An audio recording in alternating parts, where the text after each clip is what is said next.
Hey everybody, we're back with a brand new Cabral concept. We are continuing on with our Cabral house calls, and this is our second house call of the weekend. Every single weekend answering 10 to 12 of the community's questions, 5 to 6 on Saturday, 5 to 6 on Sunday. Keep them coming. I love to be able to feel like I'm really connected with the community, understanding what people are going through, and doing my best to help you with those answers. So without further ado, just have to give you my standard disclaimer: no medical advice, medical treatment plans, medical cures, medical diagnosis, but of course, looking at the true underlying root causes as to what your imbalances may be and the best first place to start. All right, let's dive into the show. Excited opening up the big Word document right now. As I always say, no prep work has been done. Haven't even read the questions. I read the questions, I answer them as if you and I bumped into each other, at a cafe, one of my favorite coffee shops maybe, or at the Reimagine Health Summit event, something like that. So let's go. Laura is up first, and Laura says, "Hi, Dr. C. I'm wondering about the right pillows for optimal health. Good sleep and no pain. Currently, I've had neck, shoulder, and back pain for more than a half a year. There must be multiple reasons. Can you tell me more about what you think they are? But I'm guessing my pillow isn't helping.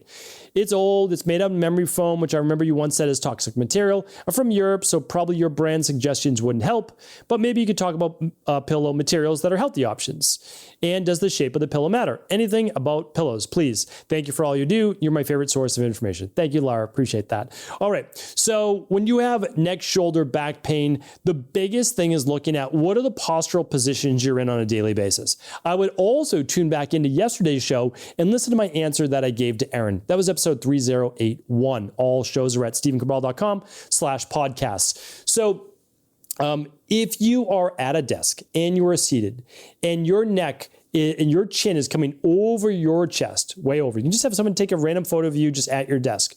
It's something called cervical flexion. And basically your head, which weighs somewhere around 6 pounds or so, it depends on the individual. And here's the plumb line, make this easy. Ears align over the shoulders, shoulders align over the hips, hips align over the knees, knees align over the ankles. When I was deep into exercise physiology, strength and conditioning, personal training, etc., we always took photo assessments of someone just standing just at ease from the side, from the front, from the back. And we would see one shoulder above the other. We would see, shoulders turned forward, head way forward. Well, this cervical flexion, where your ears are just far forward over your shoulders, it makes your body have to hold that 6-pound weight, whatever that weight of your head is, all day long or when you're seated. And so what happens is that makes the trapezius muscles on the neck and shoulders, that's the upper traps right above basically your clavicle bone, that work that much harder and they get tight. A lot of people, when they get stressed, they sometimes hold in their gut, but they also can hold it in their neck and shoulders. So that's a big thing to look into. And you'll want to work on, obviously, postural alignment. The second, though, is pillow material. I agree. I'm still looking for the best of the best pillows, and I've tried so many different ones. There are great materials that you can use. Organic latex, organic cotton fill, organic wool, organic bamboo. Those are some great ones to be able to use. And then there's some synthetic ones. Believe it or not, they're not bad. They have no VOCs, and they are made for people that have a lot of allergies and histamine-based issues. However, what I will share with you is that whenever possible, go with the organic. Organic bamboo is just one of the best that you can get. Hypoallergenic, doesn't really mold or anything like that. Pretty fantastic. But of course, in Europe, you're going to look at what works best for you. And then what else do I want to share with you? Pillowcase, get yourself a pillow. And so the ones I have, you can take stuffing out. That's what I like, because you want your head to be in alignment. Like I'm looking at you on video now. You don't want your head slightly tilted down or up when you're sleeping. So you want your neck in alignment. And so you want to have your partner or just, someone take a photo of you lying on your pillow, and is your neck straight? Is your cervical vertebrae in alignment? And that's the best thing that I can share with you for right now. So hopefully that's helpful. All right. And people can obviously share their favorite pillows and pillow brands in the comments below. All my favorite resources are at stephencabral.com/resources. Annie's up next. Annie says, "Hi, Dr. Rawl. I did the Big 5 test several years ago, 3 years now, but I'm having trouble losing weight and I'm seeing some hormonal shifts. Would you recommend retesting all Big 5 tests every so often, or are there certain ones that you suggest more regularly? What type of schedule do you recommend for testing? I'm a 41-year-old female, acne on the chin, brain fog, trouble losing the last 5 to 10 pounds.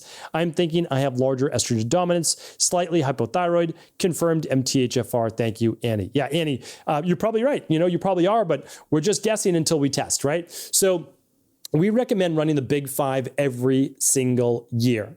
And that is because you want to catch things before they really get off balance, right? Like that's the whole goal. So the Big 5 are at stephencabral.com/big5, food sensitivity, gut health test, vitamin levels, mineral levels, omega-6 to omega-3 inflammation, heavy metals. It's everything that you could possibly want to look at. All your hormones, your cortisol, your vitamin D, your thyroid, you name it, it's in that Big 5. And they can all be done at home in the privacy of your own home.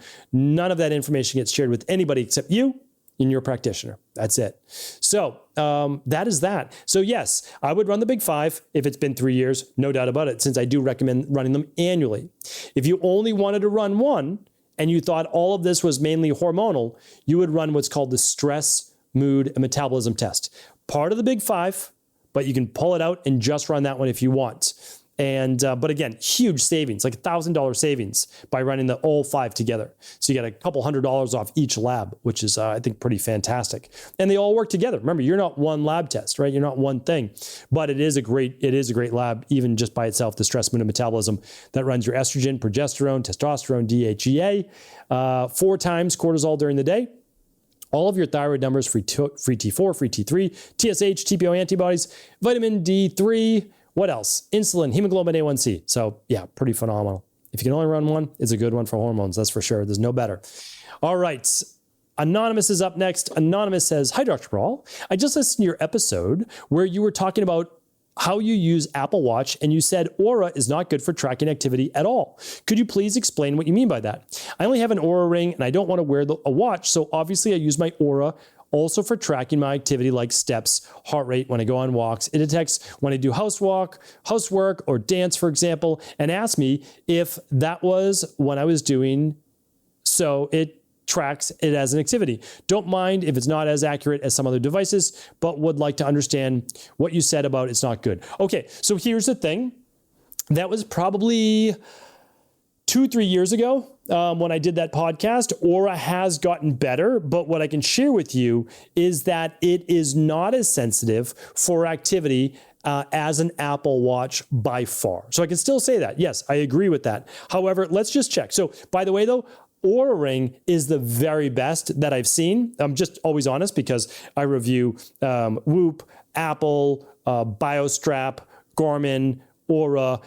I'm not sponsored by any of these companies. Oura has been the best at sleep. They're still the best at sleep. I like that I don't have to wear a watch to bed. But let's just go over activity for today. So, and I'll tell you how far it is off. So my Oura Ring is, now it used to be too high. It would give you too many steps per day. They recalibrated down. And this is it. It's usually off by 15 to 20% in terms of my steps. So my Apple Watch, which I've correlated with other devices, I think it tracks the steps really accurately. My Oura Ring is always low, typically on total steps. Yeah, without a doubt. So I love the Oura Ring. Don't get me wrong. If I was to only use one, it would be the Oura. So I don't want to, talk negatively about it. But for activity, I do agree, it's still not as good as the Apple or Garmin, which I've used. That's what I've exclusively used for the last couple of years. So hopefully that's helpful. It's still good. Don't get me wrong. It's great. And if you only choose one, yeah, I would choose the Oura. Okay. Kristen's up next. What are the best research-backed probiotics for women after a short bout of antibiotics? Also, what about women working through gut issues in the absence of antibiotics? Assuming they are doing many of the other things to help their gut, which probiotics are best? This is if they do not have the funds to do a GI map test or functional medicine lab test. Do you recommend brands and strains? I would love to hear a resource to refer on this topic. Feel like the Wild West. Thank you. Kristen, and this isn't about you. It's amazing because, it's so funny that, I've done 3,000 plus podcasts, right? This is 3,082. And I have a whole section on my website. If you go to stephencabral.com/podcast, scroll through them just on gut health, right? And I wrote a book called The Rain Barrel Effect, all these things, and yet it's reaching a fraction of people. That's why I always ask for your help sharing these shows. Kristen's asking this question. And it's a legitimate question. It's a great question. But she doesn't know about probably the Candida metabolic and vitamins test that we're talking about, because she's talking about the GMAP, which is a stool test. It's not even the best test out there. She doesn't know about the CBO protocol, which rebalances the gut and is absolutely amazing. It's used by thousands of practitioners around the world and tens of thousands of people a year just for rebalancing the gut, maybe 100,000 people per year.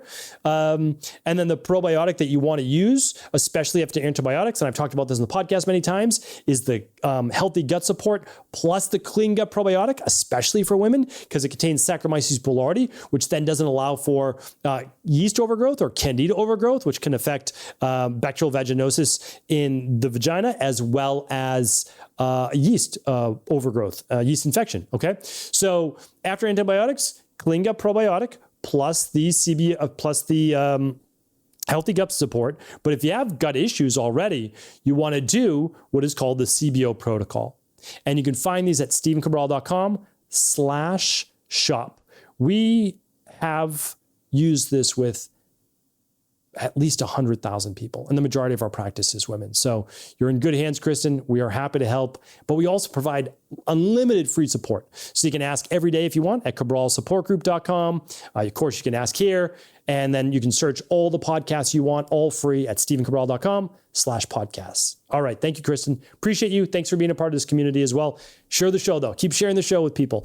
All right. We've got one more question. It's from Sharon. Sharon says, you mentioned that sunflower oil has a high omega-6 to omega-3 ratio. Do you recommend avoiding sunflower seeds and sunflower seed butter too? Thanks. No, I don't. So I don't have an issue with sunflower oil or sunflower seeds.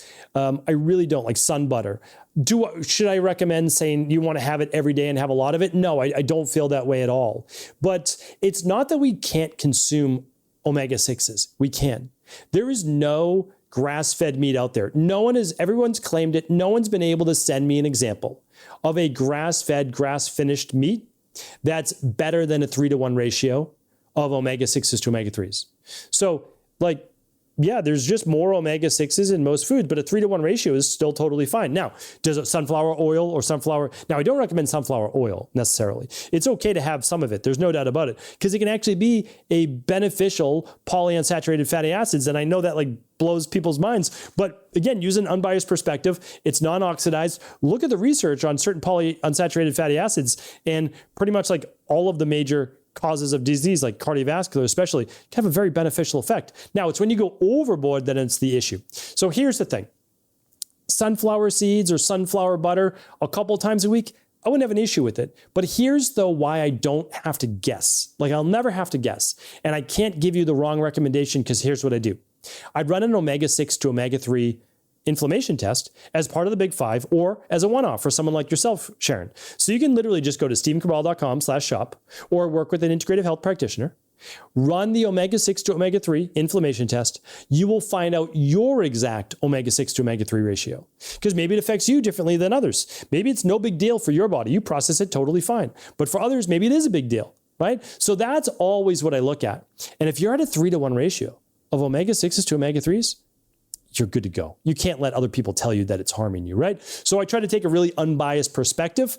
Could be beneficial, could be harmful, based on everything else that you're eating in your diet, right? If you're eating a lot of omega-6 in your diet, this is not going to be a good thing for you, because it's filling up that rain barrel. But if you don't eat a lot and you've got a lot of omega-3s, could be totally fine. Run the inflammation test. Don't guess, test, right? That's what it's all about. So hopefully this was helpful, everybody. I appreciate all of you. I really do. Keep sharing the show. That's how we get the message out to people. All previous shows at stevencabral.com/podcasts. And I'll be back tomorrow with a brand new Cabral Concept Mindset and Motivation Monday. Take care, everybody.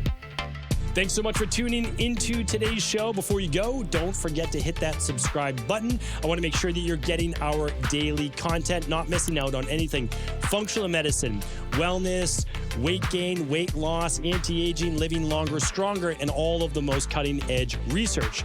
And if there's any topics you want to hear, feel free to leave them in the comments below. Take care.